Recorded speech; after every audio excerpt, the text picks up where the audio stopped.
Dr. Rice Sugar Free Diets. La la la la la la la. Dr. Rice Diabetic Rice తినండి. మావోయిజాన్ని అంతమొందించేందుకు కేంద్ర ప్రభుత్వం operation కగార్ని రంగంలో దించింది. ఛత్తీస్గఢ్ రాష్ట్రం అంబుజ్గర్ అటవీ ప్రాంతంలో 21వ తేదీన జరిగినటువంటి ఎన్కౌంటర్లో మొత్తం 27 మంది మావోయిస్టులు హతమార్చబడ్డారు. అందులో మావోయిస్ట్ పార్టీ కేంద్ర ప్రధాన కార్యదర్శి నంబాల కేశవరావు కూడా హతమార్చబడ్డారని చెప్పేసి సాక్షాత్తు దేశ ప్రధానితో పాటు అమిత్ షా కూడా ట్వీట్ చేయడం జరిగింది. అంతలా ఆ మరణాన్ని నిర్ధారించిన తర్వాత కూడాను 7 రోజులు కావస్తున్న మృతదేహాన్ని మాత్రం ఇవ్వలేదు సరికదా. ఈరోజు నిన్న ఛత్తీస్గఢ్ ప్రభుత్వం మాత్రం ఆయన మృతదేహంతో పాటు మరొక 6 మావోయిస్టు మృతదేహాన్ని అంటే అంత్యక్రియలు నిర్వహించారని చెప్పి ప్రకటన చేసింది. ప్రస్తుతం మాత్రం జీఎన్పేట గ్రామంలో మృతదేహం కోసం ఎదురు చూస్తున్నటువంటి కుటుంబ సభ్యులు అదేవిధంగా పార్టీ నాయకులందరూ కూడా ఈరోజు ఒక్కసారిగా ఉలిక్కిపడ్డారు. ఏదైతే ఆయన అంత్యక్రియలు నిర్వహించేందుకు సన్నాహాలు చేస్తున్న క్రమంలో అక్కడ అంత్యక్రియల కార్యక్రమం ముగిసిందనడంతో ఈరోజు సాంప్రదాయబద్ధంగా ఆయనకి మాత్రం ఈరోజు అంత్యక్రియ ప్రక్రియకు మాత్రం చర్యలు చేపడుతున్నారు. అందులో భాగంగానే కుటుంబ సభ్యులందరూ కూడాను గత వారం రోజులుగా కూడాను ఎప్పుడు మృతదేహం వస్తుందా, హిందూ సాంప్రదాయ ప్రకారంగా ఆ మృతదేహానికి అంత్యక్రియలు నిర్వహిస్తామని ఆశగా ఎదురు చూసిన వారి ఆశలు అడియాసలు చేసినటువంటి ఛత్తీస్గఢ్ ప్రభుత్వం తీరుని అదేవిధంగా నంబాల్ కేశవరావు ఇప్పటి వరకు గ్రామంలో ఆయన ప్రత్యక్షంగా చూసినటువంటి వ్యక్తి కూడా లేనటువంటి ఈ తరంలో ఆయన పెద్దన్నయ్య అయినటువంటి ఢిల్లేశ్వరం భార్య ఇక్కడ ఉన్నారు. చూస్తే కనుక నంబాల్ కేశవరావు ఇప్పటి వరకు జీఎన్పేట గ్రామంలో ఎవరిని అడిగినా కూడా మేము చూడలేదు విన్నామే తప్ప అన్నారు. ఆయన ప్రత్యక్షంగా చూసిన మీరు ఆయన గురించి అసలు ఆయన అటు పైన తీయడానికి కారణం ఏంటి? ఈరోజు కనీసం చివరి చూపులు కూడా చూడకుండా చేసినటువంటి ఈ పరిణామం ఏ విధంగా? ఆయనతోని నాకు పరిచయం నాకు ఒక మేబీ ఒక 1 year వరకు నేను ఆయనతో కలిసి జీవించి ఉండొచ్చు. ఎందుకంటే నాకు పెళ్ళైన తర్వాత 1 year దాకా ఆయన ఉన్నారు ఇక్కడ. అప్పటికి ఆయన బీటెక్ కంప్లీట్ చేసి ఎంటెక్లో జాయిన్ అయ్యి ఉన్నారు. వరంగల్లో చదువుతూ ఉండేవాళ్ళు. చాలా మంచి వ్యక్తి అండి. ఆ రోజున కూడా చాలా మనిషి, చాలా మంచి ఆయన, చాలా స్పోర్టివ్గా హెల్తీగా ఉండేవాళ్ళు, చక్కగా కూడా ఉండేవాడు. మరి అన్ని విధాలా ఆయన ఆరోగ్యం మానసికంగా సైకలాజికల్ శారీరకంగా మంచి దారుఢ్యంగానే ఉండేటువంటి వ్యక్తి. అదే కాకుండా ఆయనకి జనరల్గా చాలా భయస్థుడు, చాలా పిరికితనం ఉండేది. ఆయనకి ఎక్కడైనా ఎవరైనా గొడవ చేస్తున్నారు అంటే ఆయన వెళ్ళటానికి ఇష్టపడేవాడు కాదు. అలాంటి వ్యక్తి ఎలాగ మారాడా ఏంటనేది మాకు చాలా అగమ్యగోచరమైనటువంటి విషయం. చాలా క్లోజ్గా చూసినటువంటి మీరు ఆయనలో ఏ ఘటన ఈరోజు అటువైపు అడుగులేసేందుకు దోహదపడేటటువంటి పరిస్థితులు నెలకు? మేబీ మీరు అడిగిన ప్రశ్నకు సమాధానంగా చెప్పాలంటే ఆయనకి ఇంజనీరింగ్ కాలేజీలో ఆ రాడికల్ స్టూడెంట్ యూనియన్లో ఆయన పరిచయం అయ్యి అక్కడే ఆయన బాగా ఈ విషయం వైపు ఆకర్షితుడయ్యాడనేసి మేము అనుకుంటున్నాం. అక్కడ చాలామంది అక్కడ క్యాంటీన్లో ఈ మావోయిస్టులకు సంబంధించినటువంటి ఉండేవాళ్ళు అని చెప్పేసి తర్వాత మాకు కొంత తెలిసింది సమాచారం. ఆయన కూడా ఆ విధంగానే అక్కడే ఆకర్షితయ్యాడు తప్ప అంతకుముందు ఆయనకి ఈ విషయం గురించి ఎటువంటి అవగాహన లేదని మేము అనుకుంటున్నాం. అక్కడ బీటెక్ చదివినప్పుడు ఆయన ఈ విషయం ఇటువైపు ఆకర్షితుడయ్యాడు మావోయిజం వైపు అని చెప్పేసి నేనైతే అనుకుంటున్నాను. అంతకుముందు ఆయన ఎటువంటి ఆలోచనలు మా కుటుంబంలో కానీ మా దీంట్లో కానీ అసలు అటువంటి వ్యక్తులే కాదు. వీళ్ళు చాలా సాదాసీదా మనుషులం మేము. సో ఇంజనీరింగ్ జరుగుతున్న రోజుల్లో ఆ కళాశాల ప్రాంగణంలో జరిగిన ఒక ఇన్సిడెంట్ ఈరోజు ఆయనకి అటువైపుగా ప్రయాణించేందుకు ఒక దోహదపడింది. మరోవైపు చూస్తే కనుక గ్రామానికి వచ్చి ఆయన్ని పోలీసులు పట్టుకెళ్లారన్నట్టు వదంతులు మాత్రం కోకొల్లారు. అవునండి, గ్రామానికి వచ్చి ఆయన పోలీసులు పట్టుకెళ్లారు. ఆ రోజున మేమందరము ఉన్నాము, ఇంట్లోనే ఉన్నాము. అది సంక్రాంతి సమయంలో ఉన్నాము.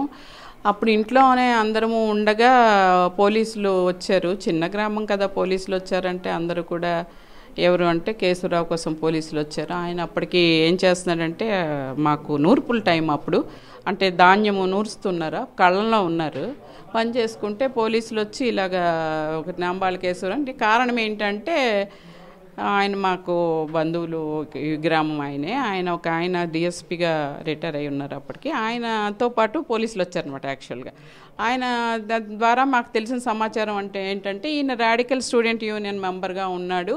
ఆ కాలేజీలో ఒక సంఘటన ఏదో జరిగింది. ఆ జరిగిన దాంట్లో ఈయన్ని కూడా ముద్దాయిగా చేర్చారు. ఆ విషయంగానే ఈయన తీసుకెళ్తున్నారు అని అప్పుడు మాకు తెలిసిన సమాచారం.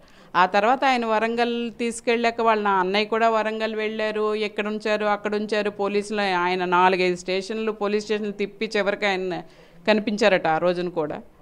ఆ తర్వాత సంఘటనలు నాకు ఎలా చెప్పాలో ఏం జరిగిందో గుర్తులేదు, కానీ తర్వాత ఆయన విశాఖపట్నము సెంట్రల్ జైల్లో ఉన్నారు కొన్ని రోజులు.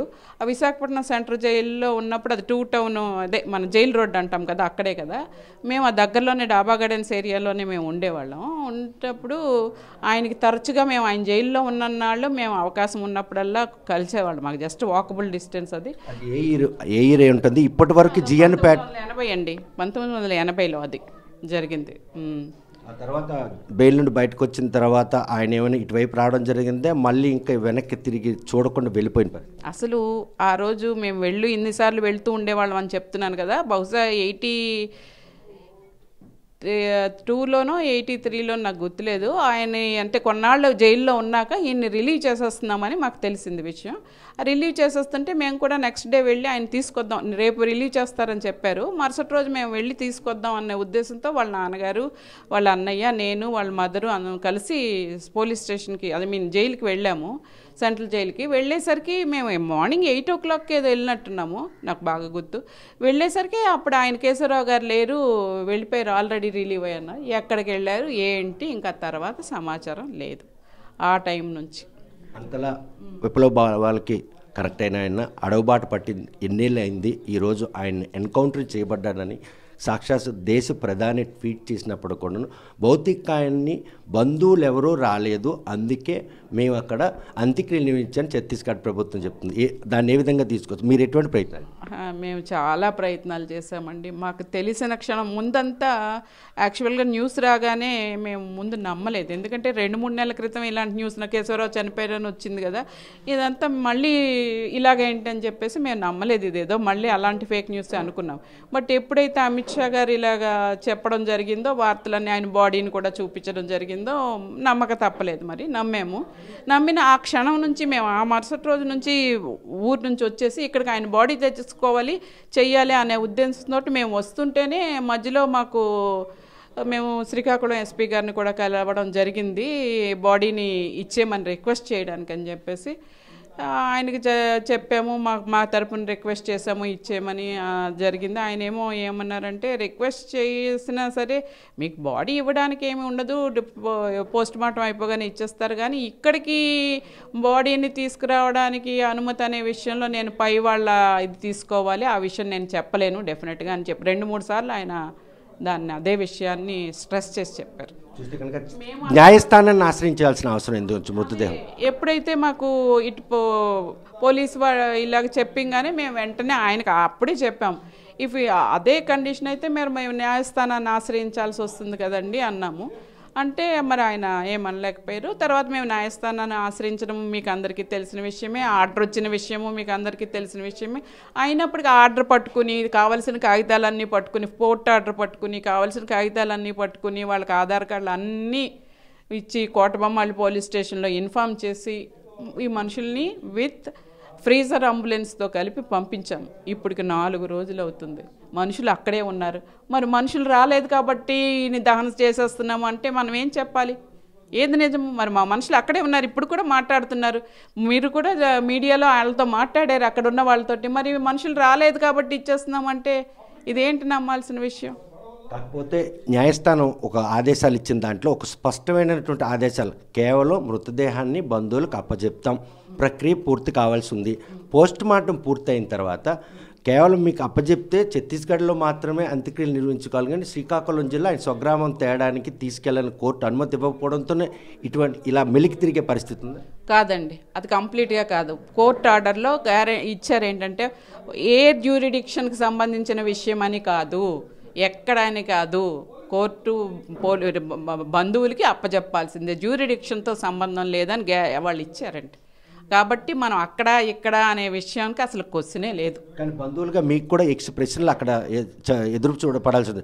అంటే నంబాల కేశవరావు మీ మనిషి అనడానికి ఆధారం ఏంటి, ఆయన ఫోటో ఏమైనా ఉందా, అదేవిధంగా ఆయన ఆధార్ కార్డు ఏమైనా ఉందా, ఇవన్నీ కూడా అడిగారు. నిజమే, అవన్నీ అడిగారండి. మేము చెప్పాం, ఆయన 45 సంవత్సరాలుగా మాకు కనపడలేదంటే మేము ఇప్పుడు లేటెస్ట్ ఫోటో అంటే మేము ఎక్కడి నుంచి తెస్తాం, ఇదేమన్నా జరిగే విషయమా? అదే కాకుండా ఆధార్ కార్డులు వచ్చి ఎన్ని సంవత్సరాలు అయిందండి? 15 ఎంతో సంవత్సరాలు అయిందా? అంతే. అంతకుముందు ఆధార్ కార్డులు ఎక్కడున్నాయి? మరి మా మరిదికి పంపించాం కదా, వాళ్ళ చిన్న బ్రదర్కి, ఆయన దగ్గర ఉంది కదా నంబాళ్ళ రామప్రసాదరావు సన్ ఆఫ్ నంబాళ్ళ వాసుదేవరావు అని ఉంది కదా. మరి కేశవరావు సన్ ఆఫ్ నంబాళ్ళ వాసుదేవరావు జీఎన్నపేటే కదా, మరి అది ఇచ్చాం కదా, ఆధార్ కార్డులో ఉంది కదా, పట్టుకెళ్ళారు కదా వాళ్ళు. మరి ఇంకేంటి? కానీ ఆ ఆధారాలు సరిపోగా ఈరోజు దాటేసే క్రమంలో న్యాయస్థానం ఇచ్చినటువంటి ఆదేశాలను కూడా తుంగలోకి తొక్కి మృతదేహాన్ని మీకు కూడా తెలియకుండా అక్కడ ఖండన చేశారు టీచర్ అని చెప్తున్నారండి. నిన్న మనం న్యూస్లో చూసిన విషయమే మాకు ఎటువంటి సమాచారము పోలీసుల నుంచి అయితే అందలేదు. ఇలాగ న్యూస్లో చూసిన విషయం అట్నే మేము అనుకుంటున్నాము. బట్ స్టిల్ అక్కడ రాంప్రసాద్ అంటే మా చిన్న మరిది గారు ఉన్నారు కదా, ఆయన ఏమంటున్నారంటే రాత్రి మేము చెప్పినప్పుడు ఇక్కడ వార్తలు వచ్చాయి, అక్కడ ఆయనకి మేము ఫోన్ చేసి ఇలాగంట అని చెప్తే ఏం లేదు ఇక్కడ అదంతా ఫేక్ న్యూస్ అంటారు. ఆయన నమ్మట్లేదు, ఈ విషయం జరిగింది అనే విషయం నమ్మట్లేదు. అంత్యక్రియలు జరిగాయి అన్న విషయం అబద్ధం అనుకోవచ్చు. అబద్ధం అనే మేము అనుకుంటున్నాం. మరి మేము అనుకుంటున్నాము, అనుకోవాల్సి వస్తుంది. ఎందుకంటే ఆయన బాడీ ఇవ్వలేదు, చూపించలేదు, ఏమీ లేదు. మరి ఎందుకు బాడీ ఇవ్వట్లేదు? ఇంత కోర్టు ఆర్డర్ ఇచ్చిన బాడీ ఇవ్వట్లేదంటే ఇప్పుడు మాకు ఒక డౌట్ వస్తుంది, నిజంగా ఆయన చనిపోయాడా లేకపోతే ఇదంతా కూడా ఫేకేనా అని.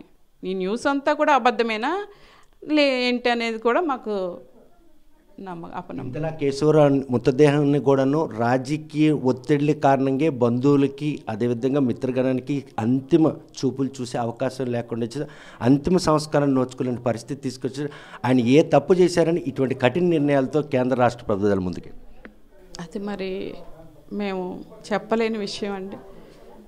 ఆయన ఒక ఆశయం వేరు, మనందరి ఆశయాలు వేరు కావచ్చు. ఆయన ఎన్నుకున్న మార్గం తప్పో రైటో మేము చెప్పలేము. మీకు తప్పు అనిపించవచ్చు. ఒక రోజున మనం అల్లూరి సీతారామరాజు కూడా బ్రిటిష్ గవర్నమెంట్ ఆయన తప్పు చేశాడనే కదా కాల్చేశారు. మరి భగత్ సింగ్ని కూడా ఆయన తప్పు చేశాడనే కదా మనం కాల్చేసాము. మరి అప్పుడు వేరే ప్రభుత్వం, ఇప్పుడు ఈ ప్రభుత్వం. కానీ వాళ్ళు చేసిన పని ఈయన చేశాడు. మరి అది తప్పు ఒప్పు అనేది నేను చెప్పలేని విషయం. ఆ రోజున వాళ్ళిద్దరూ ఏ పని చేశారో ఈ రోజున ఈయన కూడా అదే పని చేశాడని నేను నమ్ముతున్నాను, విన్న సమాచారం ప్రకారం. మరి నాకు అంతకు మించి తెలిసిందేమీ లేదు. ఈ మీడియా ద్వారా విషయం తెలుసుకున్న దాన్ని బట్టి ఆయన ఆ గిరిజన బిడ్డలకి ఎంతో చేశాడని, ఎంతో ఇదని ఈరోజు ఇదంతా వింటుంటే నాకు అనిపిస్తుంది, అందరూ అనుకుంటున్న విషయం ఏంటంటే మరి ఆ రోజున వాళ్ళు చేసిన పని ఈరోజు ఈయన చేశాడు. గిరిజనుల సంక్షేమం కోసం వాళ్ళ ఏదైనా అభివృద్ధి చేయాలనే విషయంతోనే ఈయన పోరాడాడు అని చెప్పి అంతా మరి వార్త. మరి అదే తప్పు ఈయన చేశాడని అనుకుంటున్నాము. మరి ఆ తప్పుకు ఆ రోజు వాళ్ళు శిక్షించారు, ఈరోజు వీళ్ళు శిక్షించారా?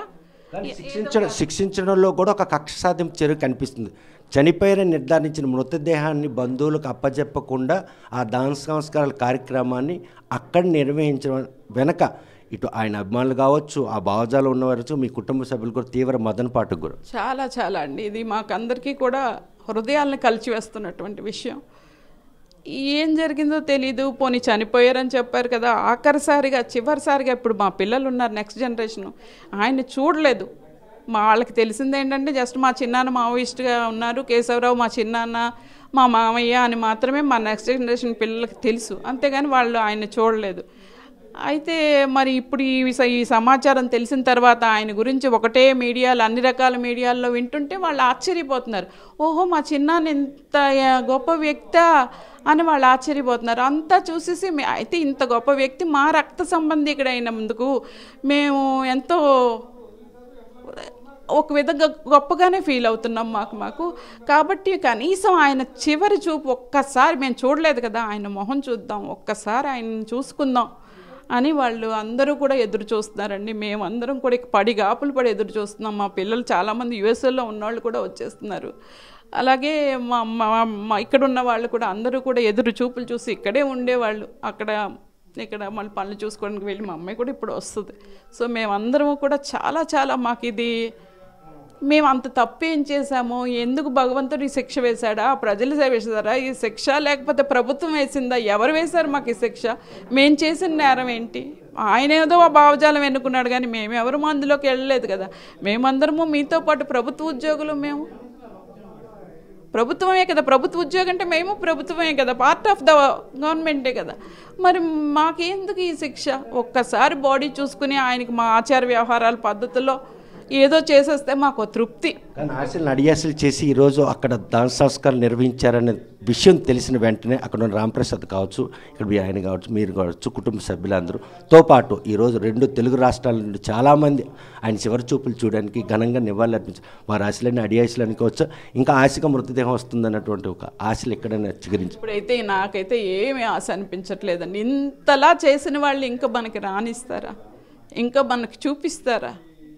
అదైతే నాకు ఆశ అనిపించట్లేదు నాకు. కానీ మేమందరం కూడా ఏది నిజమో ఏది అబద్ధమో ఏం మాట్లాడాలో అలాంటి తెలియని పరిస్థితుల్లో మానసికంగా ప్రజెంట్ అయితే ఉన్నాము.